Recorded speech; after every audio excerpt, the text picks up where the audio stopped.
Assalamualaikum warahmatullahi wabarakatuh.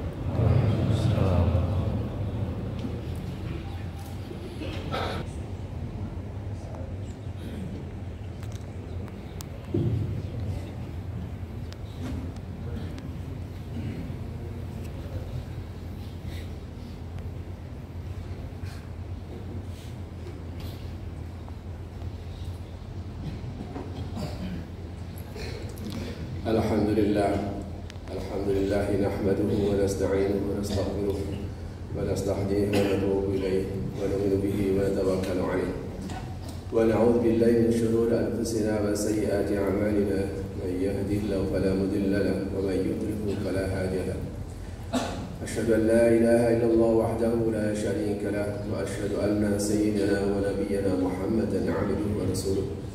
Allahumma salli wa sallim wa barik ala sayyidina Muhammadin wa ala alihi wa sahbihi ajma'in. Subhanaka la ilma lana illa ma 'allamtana innaka antal alimul hakim. Amma ba'd fa ya ibadallah usikum wa iyaya bi taqwallahi wa ta'atihi fattaqullaha wa ati'uhu la'allakum turhamun. وقد قال الله تعالى في كتابه الكريم أعوذ بالله من الشيطان الرجيم ونفس وما سواها فألهمها فجورها وتقواها قد أفلح من زكاها وقد خاب من دساها. Sadaqallahu a'lam. Hadirin sidang Jumat rahimakumullah. Pertama sekali marilah kita memanjatkan puja dan syukur kepada Allah Subhanahu wa taala atas segala limpahan rahmat dan limpahnya kepada kita semuanya. Salawat serta salam semoga tetap tercurahkan kepada junjungan kita Nabi besar Muhammad sallallahu alaihi wasallam, juga kepada para keluarga, para sahabat-sahabatnya. Semoga kita senantiasa dikaruniai kesehatan, kekuatan lahir dan batin untuk selalu bisa mengikuti jejak langkahnya, untuk selalu bisa menghidupkan sunnah-sunnahnya. Amin ya rabbal alamin. Hadirin sidang Jumat rahimakumullah. Ada satu istilah yang sudah sangat kita kenal, yaitu apa yang kita kenal dengan nafsu mutmainnah. Nafsu mutmainnah ini biasanya diartikan dengan nafsu yang tenang atau jiwa yang tenang.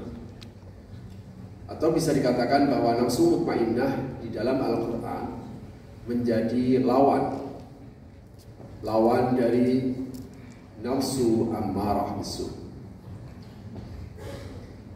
Secara kebahasaan, nafsu mutmainnah dan jiwa yang tenang, sementara nafsu ammarah bisu secara kebahasaan adalah nafsu yang sangat memerintahkan atau mendorong untuk berbuat keburukan.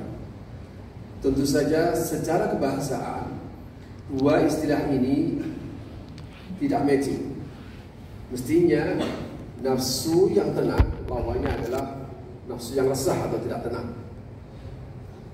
Nafsu ammarah bisu mestinya lawannya adalah nafsu ammarah bil khair atau sejenisnya. Jamaah sekalian, kenapa Al-Quran menggunakan istilah nafsu mutmainnah? Nafsu adalah potensi rohani yang mendorong seseorang untuk melakukan atau tidak melakukan sesuatu. Ketika yang mendorong diri kita untuk berbuat buruk atau seseorang terdorong untuk lebih banyak berbuat buruk, maka nafsu yang hidup pada dirinya adalah nafsu ammarah bisu. Tapi ketika nafsu itu mendorong kita untuk berbuat baik yang pernah kita lakukan itulah yang diri kita terdorong untuk melakukannya, untuk mengucapkannya, untuk memikirkannya, itulah yang kemudian melahirkan ketenangan. Sehingga teorinya, siapa saja yang ingin tenang, lakukan apa saja yang diperintahkan oleh Allah Subhanahu wa taala, tinggalkan apa saja yang dilarang. Inilah yang didefinisikan oleh Rasulullah, bahwa kebaikan adalah apa saja yang apabila kamu lakukan, hatimu akan tenang, jiwamu akan puas. Sementara dosa adalah setiap perbuatan yang apabila kamu lakukan akan terjadi kegoncangan jiwa. Maka setiap orang berbuat dosa, pasti dia akan dikoreksi oleh dirinya sendiri.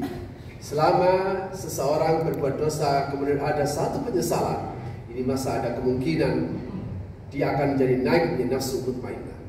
Nafsu yang mengoreksi manusia setelah dia berbuat dosa inilah Al-Quran menggunakan istilahnya nafsu lawwamah. Jamaah sekalian, nafsu mutmainnah ada beberapa ciri yang dilakukan oleh para ulama. Di antaranya, nafsu mutmainnah adalah tu'minu biliqa'ik, yakin akan bertemu dengan Allah Subhanahu wa ta'ala. Jika kita memiliki nafsu mutmainnah, maka kita akan menganggap penting untuk ketemu dengan Allah.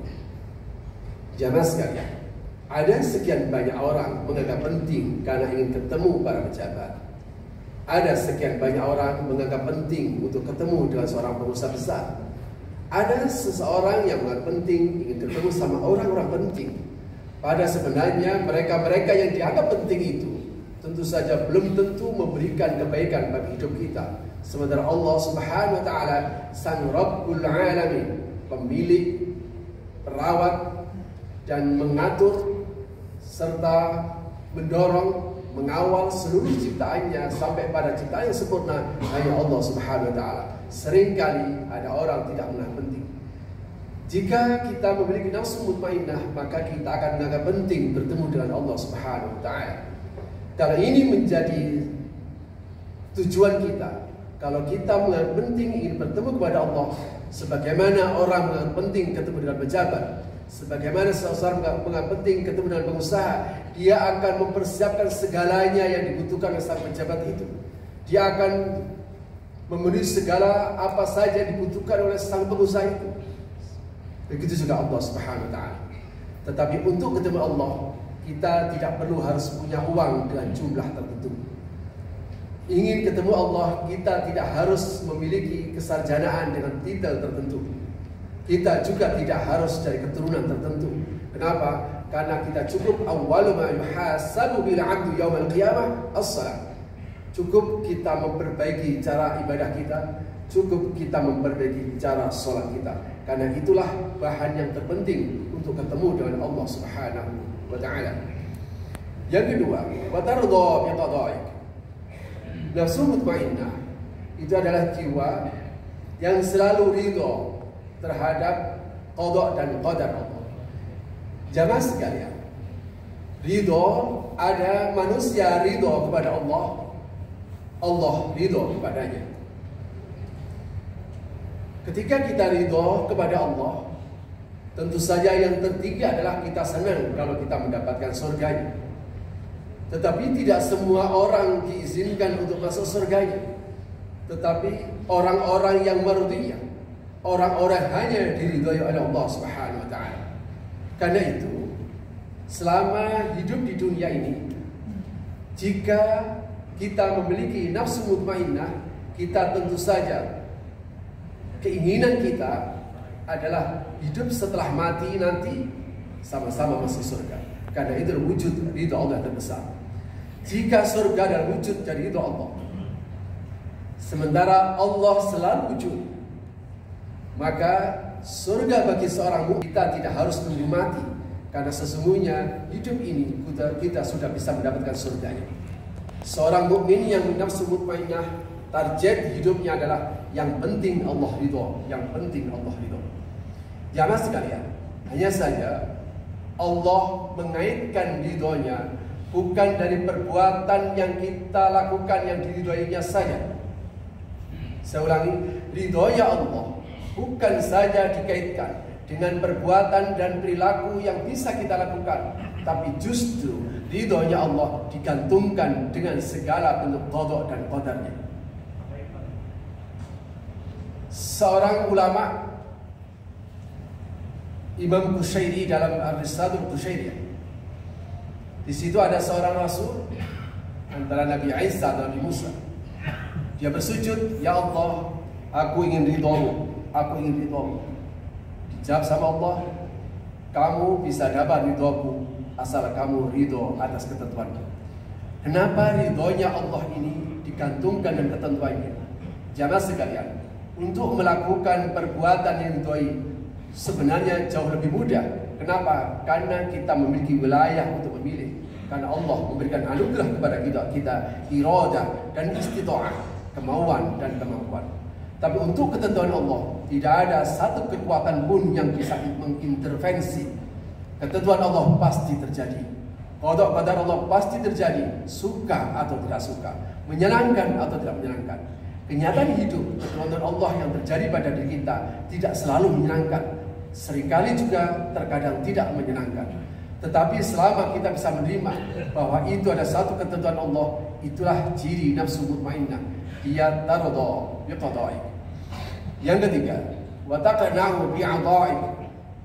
Nafsu mutmainnah dia akan senantiasa menerima terhadap bagian-bagian Allah, pembagian Allah.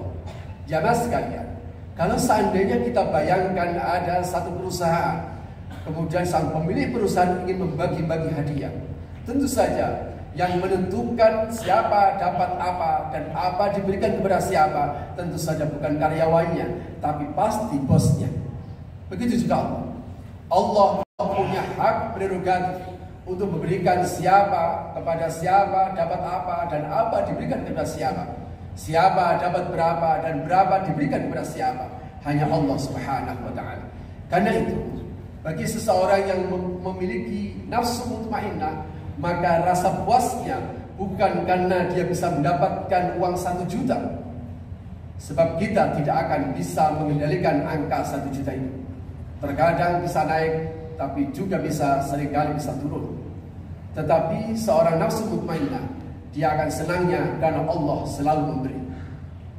Jangan sekalian, jika kita meyakini bahwa Allah adalah Rahman, Sang Maha Pemurah, Sang Maha Pengasih tak pilih kasih. Jika orang kafir saja dikasih, jika orang tidak percaya Tuhan saja dikasih, maka tentu saja kita sebagai seorang mukmin pasti dikasih. Hanya saja pemberian Allah terhadap orang-orang kafir itu bukan dilandasi atas kasih sayangnya karena saking baiknya Allah, tetapi apa yang diberikan kepada orang mukmin pasti dilandasi atas kasih sayangnya. Inilah rahmat Allah yang bersumber dari Ar-Rahim. Karena itu, atas nama kasih sayang, bisa saja Allah memberikan hambanya yang baik dengan pemberian yang besar. Atas nama kasih sayang, dia bisa memberinya dengan pemberian yang kecil. Bahkan atas nama kasih sayang, bisa saja Allah tidak memberi apapun. Al-man'u 'ainul 'adha. Demikian pernyataan dari Imam Ibn Athaillah As-Sakandari, tidak diberi boleh jadi hakikat dari pemberian. Yang terakhir adalah watakhsyaka min khasyat. Seorang nafsu mutmainnah, seseorang yang memiliki nafsu mutmainnah, pasti dia akan memiliki rasa takut kepada Allah, yang takut itu bersumber daripadanya. Kita sering punya rasa takut, tetapi karena bersumber bukan dari Allah. Kita merasa takut karena khawatir kehilangan pekerjaan. Kita rasa takut karena uang kita sepertinya tidak cukup. Kita rasa takut dan sebagainya. Tetapi seorang nafsu mutmainnah, rasa takutnya bersumber dari Allah Subhanahu wa ta'ala. Karena itu, ini bisa dirangkai dalam satu doa, Allahumma ja'alli nafsan mutmainnah tu'minu bi liqa'i wa tarda bi qada'i wa taqna bi a'da'i wa la hawla wa la quwwata illa billahi al-'aliyyil. Semoga khutbah yang singkat ini ada manfaatnya. A'udzubillahi minasyaitonir rajim. Bismillahirrahmanirrahim. Wal 'asri innal insana lafi khusr إلا الذين آمنوا وعملوا الصالحات وتواصوا بالحق وتواصوا بالصبر.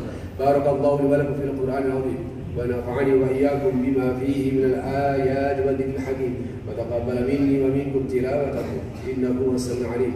أقول قولي هذا وأستغفر الله العظيم لي ولكم ولسائر المسلمين والمسلمات والمؤمنين والمؤمنات فاستغفروه إنه هو الغفور الرحيم.